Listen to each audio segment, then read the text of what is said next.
വിവാഹത്തിന് മുമ്പ് തന്നെ നടി പാർവതി അഭിനയം നിർത്താൻ തീരുമാനിച്ചുവെന്ന് നടി ഉർവശി. ജയറാം മനോഹറും പാർവതിയോട് അഭിനയിക്കേണ്ട എന്ന് പറഞ്ഞിരുന്നെന്നും ഉർവശി പറഞ്ഞു. പരിമളം ആൻഡ് കോ എന്ന ചിത്രത്തിന്റെ പ്രൊമോഷന്റെ ഭാഗമായിട്ട് സംസാരിക്കുകയായിരുന്നു ഉർവശി. വിവാഹത്തിന് ശേഷമല്ല, വിവാഹത്തിന് മുമ്പ് തന്നെ പാർവതി അഭിനയം നിർത്തണമെന്ന് തീരുമാനിച്ചിരുന്നു. കാരണം പലതരത്തിലുള്ള ക്യാരക്ടറുകൾ വലുതും ചെറുതുമായി എല്ലാം പാർവതി അതിനോടകം ചെയ്തിരുന്നു. ഭാഗ്യം കൊണ്ട് എനിക്ക് കുറെ കഥാപാത്രം കിട്ടി. അപ്പോൾ ഇനിയും കൂടുതൽ ചെയ്യണം, അല്ലെങ്കിൽ അഭിനയിക്കണം എന്ന് തോന്നി. പക്ഷേ അവൾക്ക് അങ്ങനെയല്ലായിരുന്നു. കരിയറിന്റെ പീക്കിൽ നിൽക്കുന്ന സമയത്ത് ജയറാമിനൊപ്പം നിറയെ പടങ്ങൾ പാർവതി അഭിനയിച്ചിട്ടുണ്ട്. ഇവരുടെ പ്രണയം തന്നെ വലിയ സംഭവമായിരുന്നു. ആ സമയത്ത് തന്നെ കല്യാണം കഴിച്ച് അഭിനയിക്കുന്നില്ലെന്ന് പാർവതി തീരുമാനിച്ചിരുന്നു. അഭിനയം നിർത്തണം എന്ന രീതിയിൽ ഒരഭിപ്രായം പോലും ജയറാം പറഞ്ഞിട്ടുണ്ടാകില്ല. ജയറാം ഇനി അഭിനയിക്കണ്ട എന്ന് പറഞ്ഞയാളാണ് പാർവതി.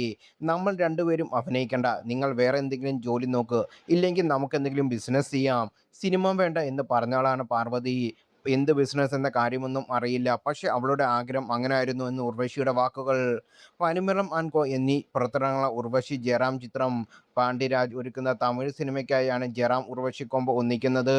ഒരു ക്രൈം കോമഡി ജോണറിൽ ഒരുക്കുന്ന സിനിമയാണ് ഇത്.